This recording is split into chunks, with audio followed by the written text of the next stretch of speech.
Jonah chapter 4 is where we'll be again tonight, considering some of the lessons that we started this morning after walking through the text itself. And so we looked at some of the deep and dark things that are going on in Jonah's heart, and we did not explore them thoroughly at all. There are a lot of things going on there that I think we need to spend some time examining, and I would encourage you to do that. We just don't have the time to do it.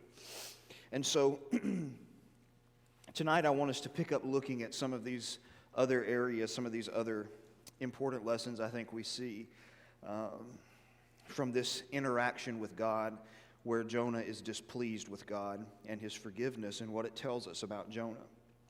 And so this morning we spent the two applications that we took away were the dangers of using the Bible selectively, and then the how much easier it is to make accusations than it is to engage in self-examination. And so where we're going to pick up now is this, and that is the frustration of our will. The frustration of our will. What are you going to do when God doesn't respond the way you think He does, the way you think He should? You see, that's really one of the things that's at the heart of Jonah's rage. God didn't do what Jonah thought God should have done, right? And so that's why it says, but in chapter 3 and verse 10, when God saw what they did, how they turned from their evil way, God relented of the disaster that He said He would do to them, and He did not do it, but it displeased Jonah exceedingly. And so there's this conflict of wills that is going on. And the important thing that we have to remember, not just in this vein, but in every other facet of life, is God is under zero compulsion to do what we think He should do. God is God and we are not. And I understand that people say that's overly simplistic. Yes, it is, but it's something sometimes we just need to get. And we need to remind ourselves of. We have been through situations that we hoped would have gone differently. They did not go that way. And there's nothing in the world that we can do about that. Okay? God chose to do something or not to do something on an occasion where we thought, or maybe He chose to do something, but it wasn't the way we thought it should have been done. One of the prophets that comes to mind is Habakkuk. At first, he's upset that God isn't doing anything about the wickedness in Israel, and then God says, I'm going to do something, and he says, I don't like that. So there's this tendency in all of us that we kind of have this ideal in our mind, and part of being respectful and reverent in prayer is not so much, sometimes we feel selfish for telling God how we want a situation to turn out. There's nothing selfish about telling God how we want a situation to turn out. Okay? That's not a lack of reverence. A lack of reverence is when I look at God and say, you either do it my way or else. But what is wrong with me telling God, I don't want this person to die? Now, I'm not putting you on the hook. I'm not making my obedience to you conditional. I'm telling you, in my heart, the ideal situation here is that this doesn't happen to the person. That's reverence. Saying, this is what I want to happen, but ultimately you'll do the right thing, and I will live with and trust you in what you've chosen. And Jonah is one who is struggling with that, and I think all of us do under a lot of different circumstances. And we need to remind ourselves continuously, God is under zero compulsion to conform to our ways. This is, we have to, discussing human identity is a really complex and multi-layered thing. And one of the things that shapes our identity is the culture in which we are raised. And when we are raised in an American democratic culture where if we don't like something, there are laws in place that says we can do what? We can seek to change them, right? sometimes that influence creeps in, and we can't accept the fact that there are some things we can't fix and change. And so for us, many times that's a challenge when God's will is something. You know, it's easy to pray in a prayer, your will be done. It's another thing to actually live by that. It really is. So the frustration of the will. Number 2, the danger of progressive hatred. The danger of progressive hatred. And that's one of the things that really shines out, that is perhaps one of the most shocking things about Jonah, is how much Jonah hates them. Now, if you had come to Jonah and said, do you hate the people of Nineveh? I honestly don't know what he would have told you. But I have the notion that he wouldn't have thought that his hatred ran as deep as it did. Sometimes circumstances in life happen to us and they're really gracious gifts from God because they reveal to us something that's deeply wrong in us. That, you know, we have this tendency to tell ourselves, I don't hate the person, I just don't like their personality. Okay, that's possible. But then something else happens and it's revealed that it's something far deeper than that. Something bad happens to someone and we take joy in it. Or we say something like this, it serves them right, they had it coming. That's something that's gone wrong in here.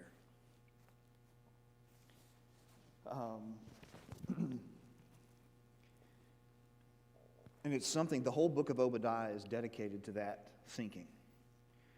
As in the Proverbs, and Job even mentions it, he says, look, if I would have rejoiced when I saw my enemy fall, I would have deserved everything that has happened to me. Think about that. All the things that happened to Job, Job said, had I rejoiced when something bad happened to my enemy, I would have deserved all of this.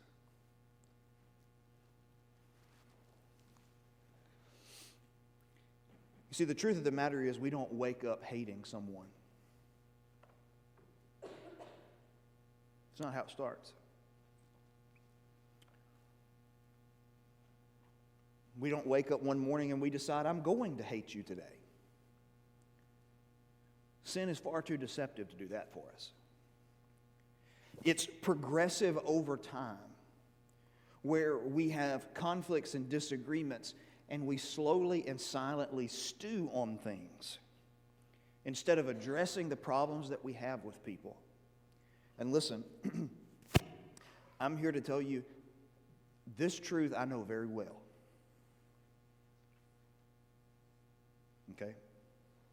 Because what inevitably happens is this: we sit on it and we stew on it until we can't take it anymore, and then we explode on a person, and that person is going, what in the world is happening right now? Well, you know we've got problems. This first problem you ever mentioned to me.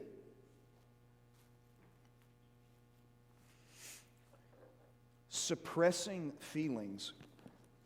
One of the things that we know, and I think is biblically based, one of the things that we know in psychology, but certainly we've known it for a long time in Scripture, is that feelings can't be suppressed.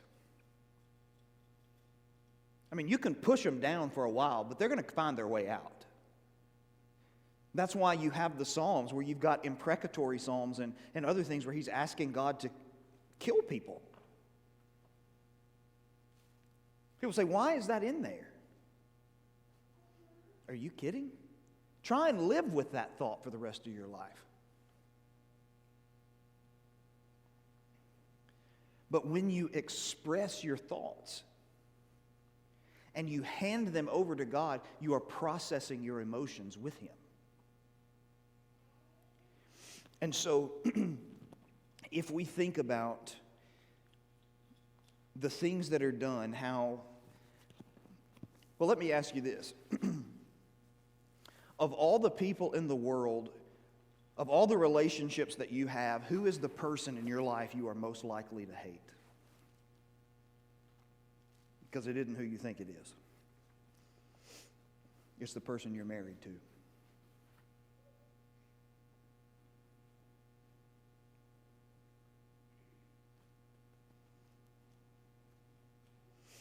You ever really seen a real amicable divorce?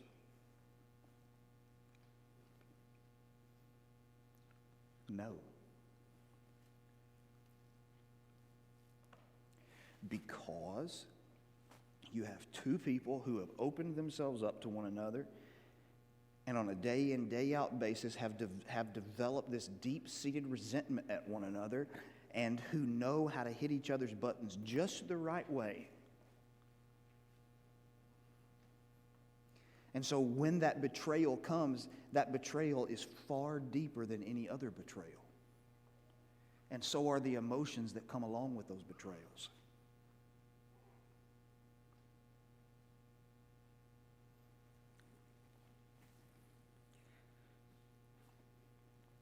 Listen, I think it's great that people stay married for a really long time.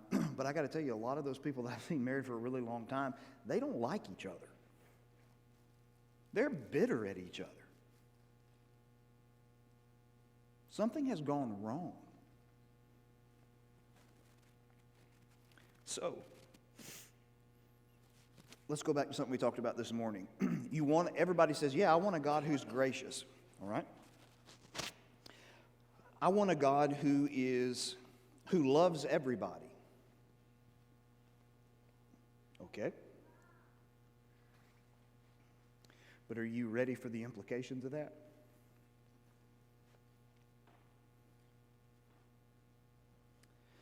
Because a person we perceive as our enemy, someone who has done us wrong, we think, well, God's going to be on my side, and there's no way He's going to take them back.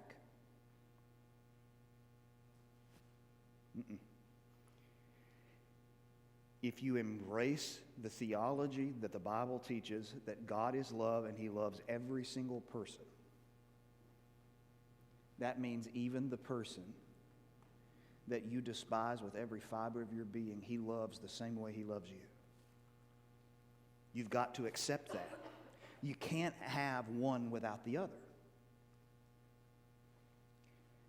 And hatred and resentment. This is why the Bible in Hebrews talks about a root of bitterness coming up and poisoning everything.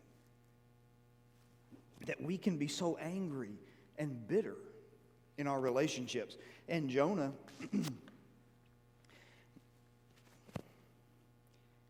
I mean, if I were to go into any church building across America on a Sunday and say, do you hope this group goes to hell? Nobody would say yes. Nobody. But let some stuff happen. Oh, this is a family dispute. Well, by all means, a family dispute means that we should want people to go to hell.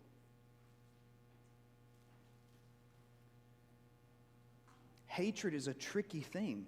We think that it exists outside of us and that other people are involved in it. And we find ways of explaining it away to ourselves. And what makes it so dangerous is that we can explain it to ourselves. And why is that so dangerous?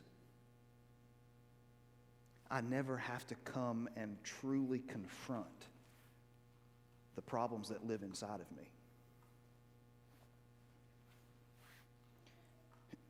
It's like one of my favorite apologists used to say. He said, I've traveled the world and people have asked me in every place I've ever been, every Q&A I've ever done, what about the evil in all the world? He said, there's one question I've never been asked. What about the evil that lives inside of me?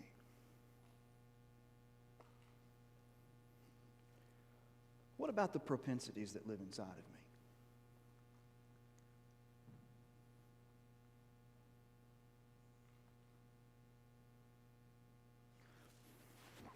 We've talked about this a little bit before. So the psychiatrist who interviewed the leaders of the SS and Third Reich at Nuremberg came back and gave his report to Congress and to the American people. And basically the assumption of the American people was, and of the world was, there had to be something wrong with these people's minds for them to commit such an atrocity. And so when each of them died on trial, their brains were opened up and they looked. Because there had to be some explanation. There was not one thing wrong with their brains. And the psychiatrist who issued the report took heat the rest of his life. He said, this is the reality that every nation needs to understand, especially ours. The atrocity committed by them can be committed by us. Because it is not a physical defect, it is a moral issue.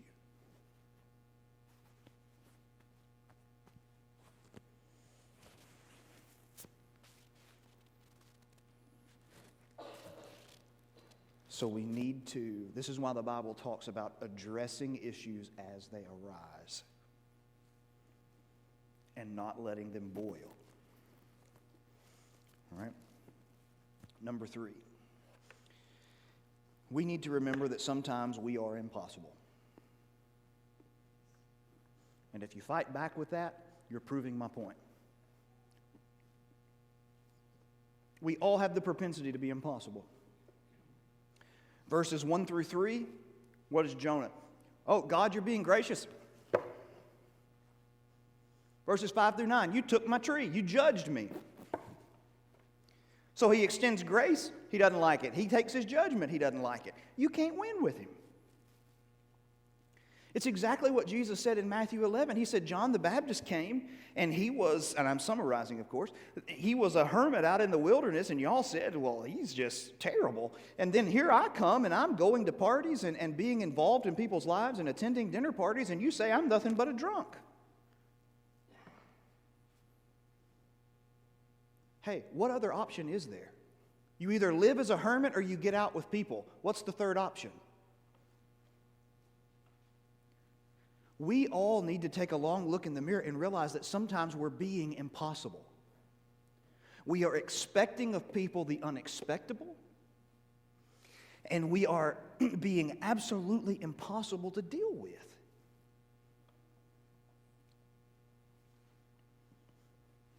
Like we said this morning, the most difficult person in the world to deal with is the person who can't ever be wrong. It's like a show I watch quite a bit, and he was like, I always change my, I always am willing to listen to another opinion that's better than mine. And his wife asked him, well, which one did you take? He said, well, I haven't. I'll let you know when I hear one. That's basically how people live.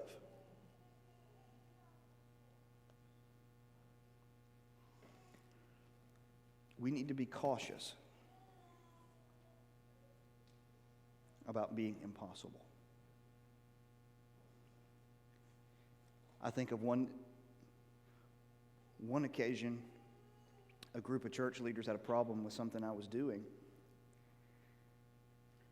And they said, you aren't preaching fundamentals enough, which, by the way, I was. I've got the records to prove that. And I know exactly what I was saying. The problem was I wasn't preaching fundamentals the way they wanted me to preach fundamentals. And there's a difference in those two things. I did it. They said, you didn't preach on the church enough. I said, I preached through the book of Ephesians, God's treatise on the church. I didn't do it the way you wanted me to do it. I did it the way God revealed it.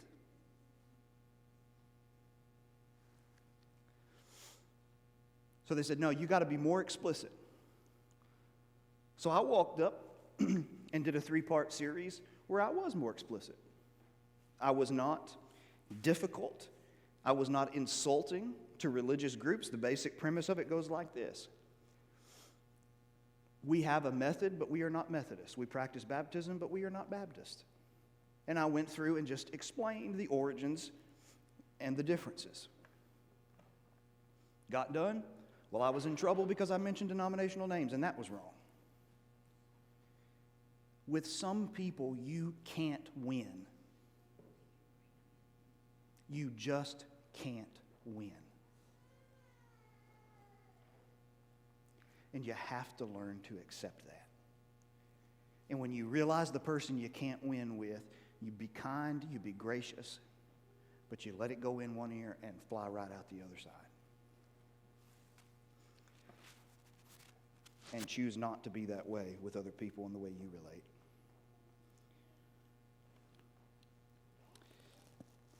Further, caring more about a lesser creation.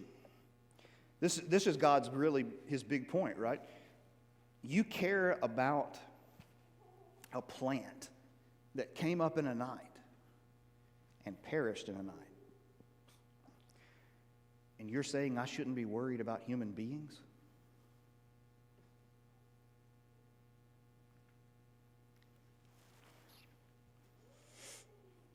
So let me set you a common scenario. You're going down the road somewhere, you're stopping at a stoplight at some place, and there is a homeless individual with a dog. Why is there the propensity in us to feel more compassion for the dog than the human?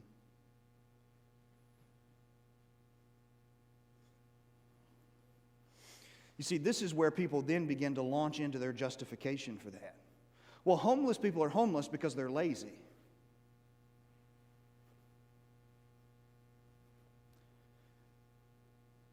No. No. No. No. If that helps you sleep better at night, then go ahead and tell yourself that, but it's not the truth. The majority of homeless populations are comprised of who? Do you know the answer to that? Do you know the answer to that question?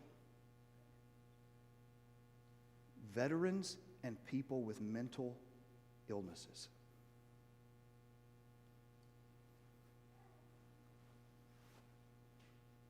Lazy?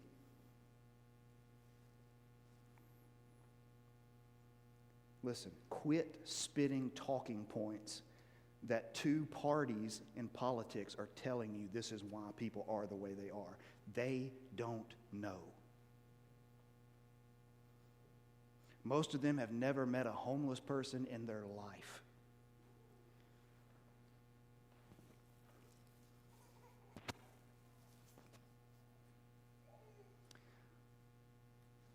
You see, we buy into the American idea that if you'll just work hard, everything in life will be okay. Listen, I'm here to tell you, if all you need is 2 eyes, and you know that's not true.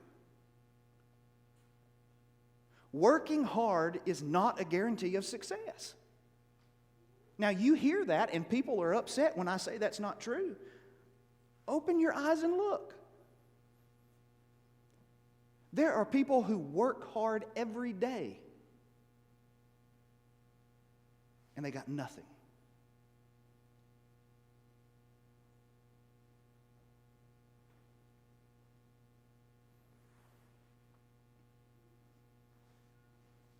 But do you see how we find ways to... Have you ever really sat down with a homeless person and talked to them? So we're ready to judge a whole crowd and give more compassion to an animal, which I love animals. I'm not for mistreating animals. I think the Bible teaches that we should appreciate and love animals. But have you ever really sat down with one?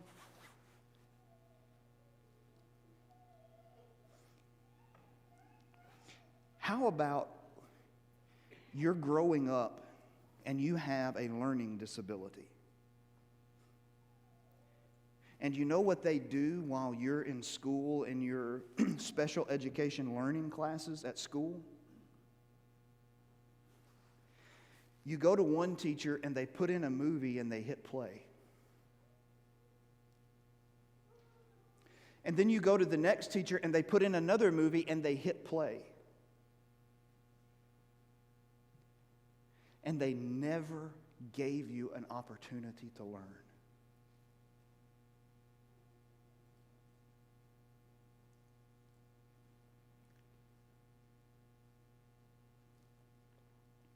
You never learned how to read.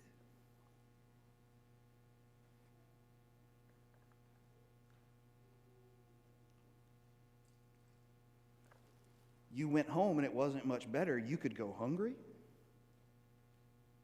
If you expressed a divergent opinion, you could be beaten.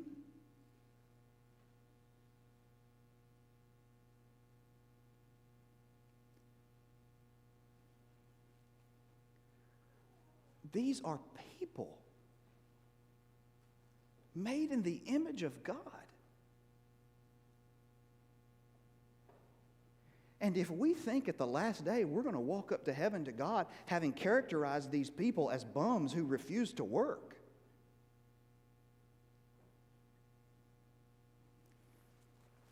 by the way, how long does it take as a homeless person? People say, well, it's quite simple. You just go and you get a job. Really? You think it's that simple? In the state of Alabama, how long must you have a permanent residence before you can receive any kind of identification that you will need, that you cannot fill out a job application for? How long is it? 6 months to a year. How do you get a home when you can't have a job?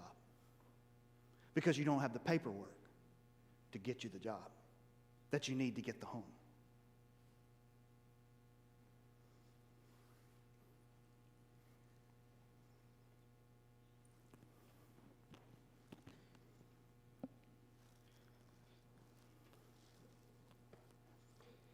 It's easy to live in our ivory towers. It is another thing to go sit down with human beings. And as long as we view them as objects, as those people, we feel justified in our judgmentalism toward them. Until we sit down and say, you know what? If I had received that same type of upbringing and circumstances, I'd love to tell you I could have overcome it, but I don't know if I could.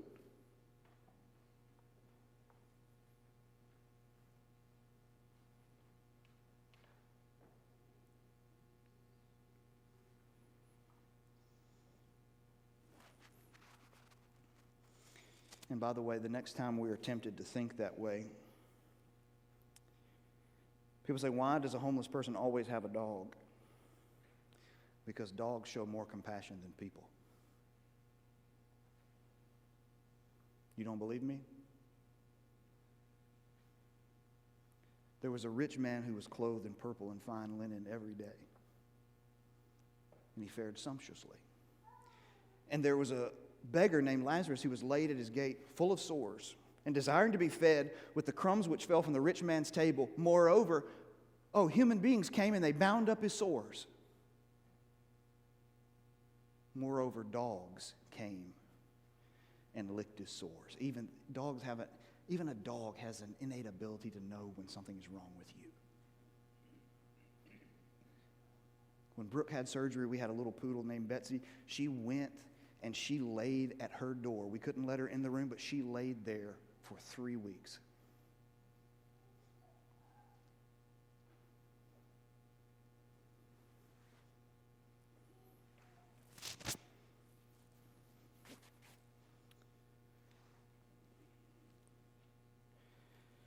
Number 5, the importance of questions.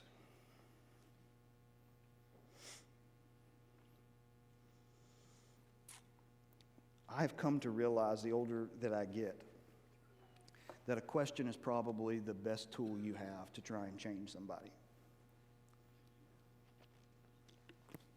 Because if you put out facts, with some people they'll listen. If they're in a decent frame of mind, they'll listen. But if you ask them a question and force them to think, and not just regurgitate their talking points, but to think, you got a chance. That's why when Jonah gets angry, God just looks at him and says, what are you so mad about? Genesis chapter 4, this is what God has always done. Genesis chapter 4, Cain kills Abel. What does God come to Cain before he kills him because he's upset that his sacrifice hasn't been received? God comes to Cain and says what? Why are you angry? And why is your countenance fallen? If you do well, won't you be accepted? And if you don't, sin is lying at the door, crouching like a tiger, and its desire is for you, but you have to rule over it?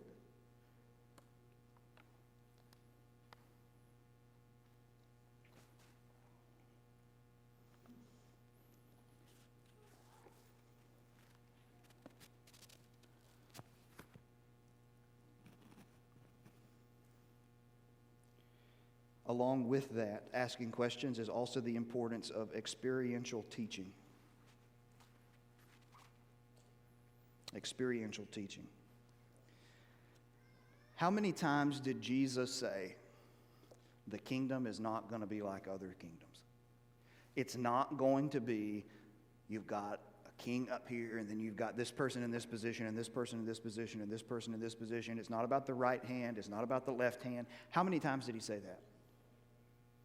A bunch.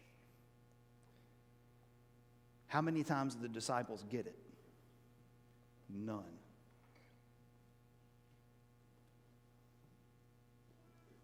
Until. And what's interesting is to see the way how John frames this whole segment. When he says, matter of fact, I'm just going to read it because it's that important.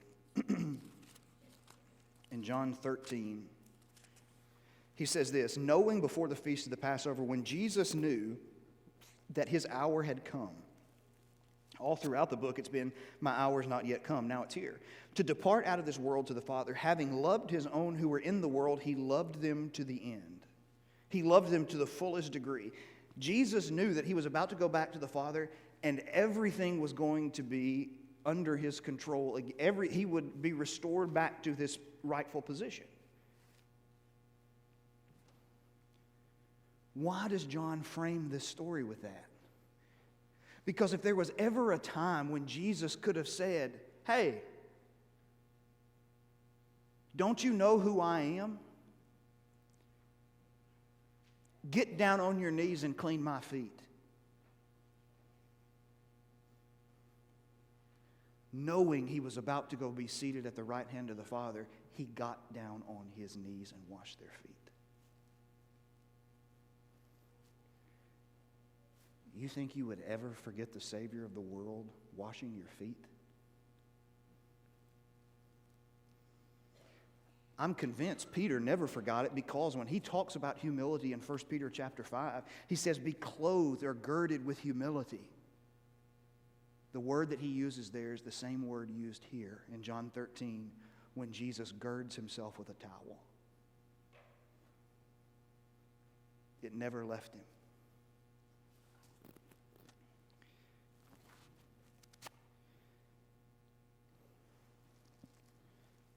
When Brooke was at Freed, there was a man who had been on campus for a week who was homeless.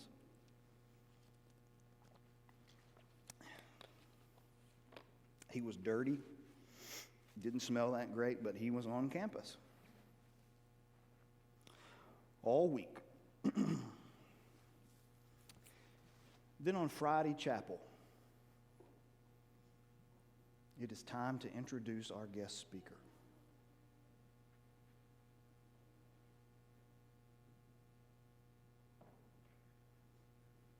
Here steps the homeless man.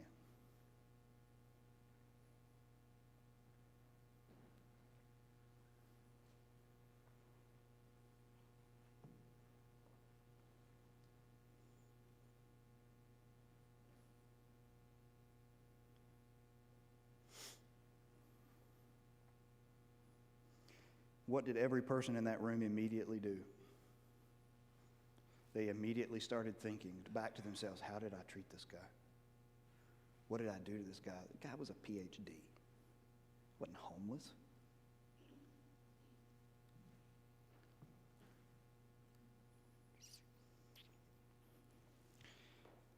There are some object lessons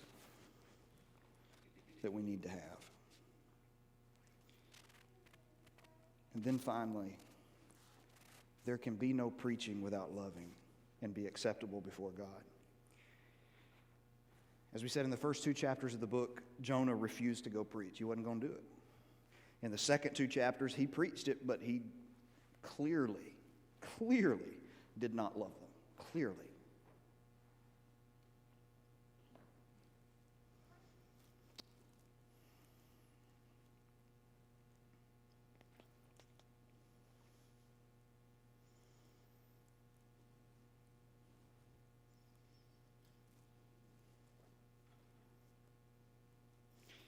And if you've ever been guilty of that, and I have, you understand how dark this is.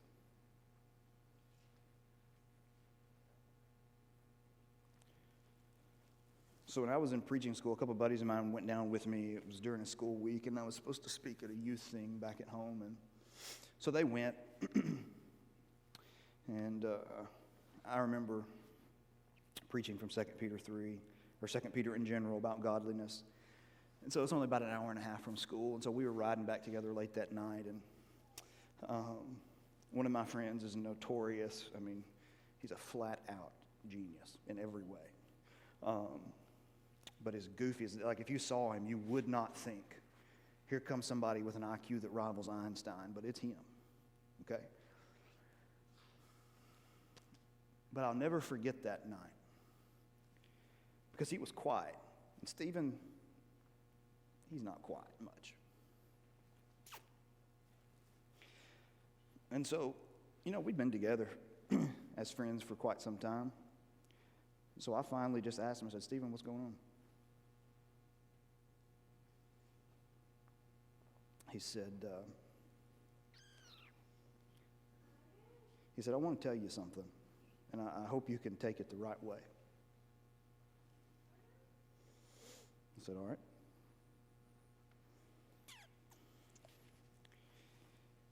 He said, when I was listening to you tonight, he's like, you did a good job explaining the text. Explaining what was going on, what godliness was, why it mattered, all of that. He said, but the whole time I was listening to you, I just had one question that kept ringing in my head. Where's your love at?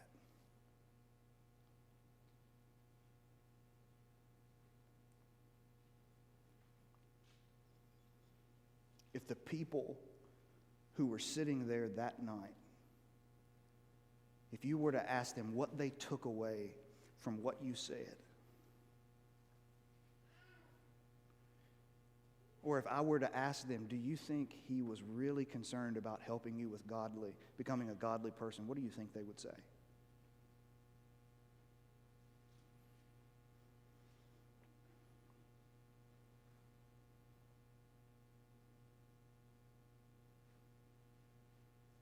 He didn't have to say anything. He had me. And I knew it.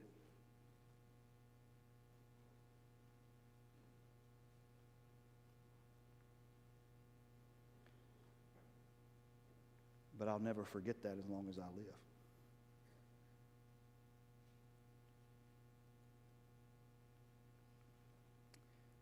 You see, sometimes when you're preaching and teaching, a lot of people, when they get up, they got an axe to grind. They're going to fix all the problems in the church, and they're going to explain to you what you've gotten wrong your whole life.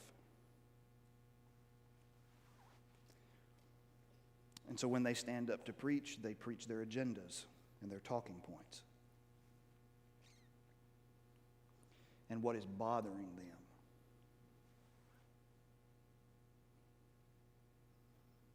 Instead of preaching what God has said.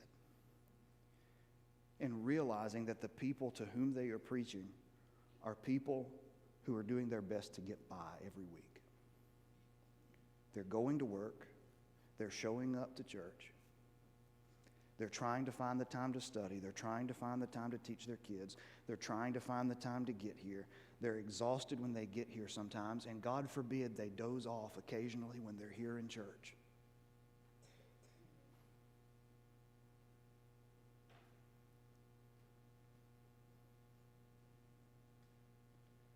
Stop abusing God's people and care for them. You are a minister of Jesus Christ. Challenge them? Yes. Preach the Bible. Preach it the way it is written. Let God do what God does, but that's not you. That's why Spurgeon said, let the lion out. Let God do what God does. Let God defend himself. You love people.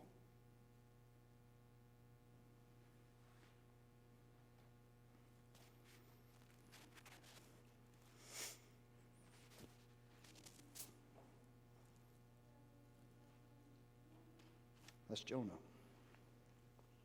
To a degree, anyway. So when we look at this, and we look at how the book concludes, where it seems like Jonah, if Jonah wrote it, and if he, if in writing it, he's admitting his fault, he's making confession, which I think he may be doing. As I said this morning, I think it might be similar to Ecclesiastes. I think Ecclesiastes is Solomon's letter of repentance. I'm totally open to the possibility I'm wrong there. It just has that feel to it when I read it.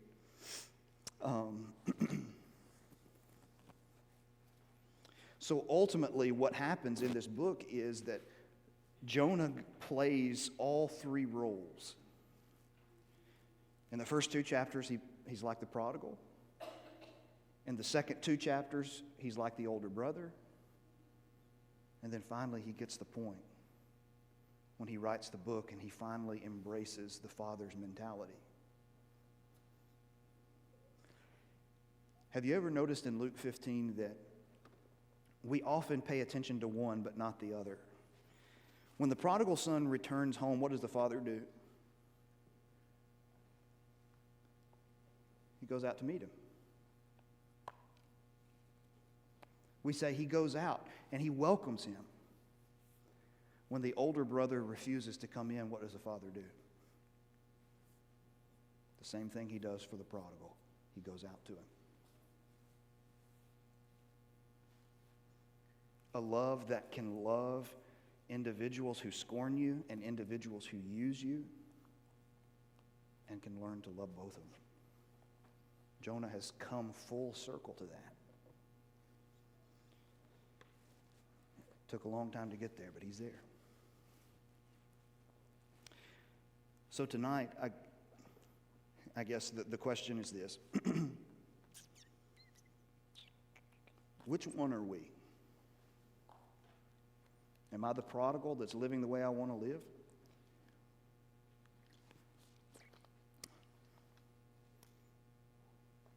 Sunday night crowd, probably not as likely. Or am I the older brother? See, I'm more dedicated to God. And God should love me more because I show up on Sunday night and Wednesday night. And I'm not disparaging Sunday and Wednesday night attendance, please. Angry letters somewhere else. I'm not disparaging it. I think I've made myself pretty clear how I feel about it.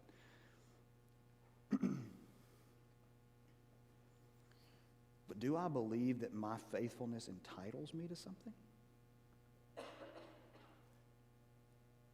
That it makes me better than you? Then I've got a deep-seated Jonah problem. But thankfully, we've got a Father who loves us in every one of those circumstances. And He will help us and draw us out of those circumstances. And so if we need to come to Him with a penitent faith, confessing Christ to be immersed in water for the forgiveness of our sins, or as a New Testament Christian, we need to be restored, we need to pray together, we'll be happy to do that. If we can help you do that, we want to as we stand and sing this song.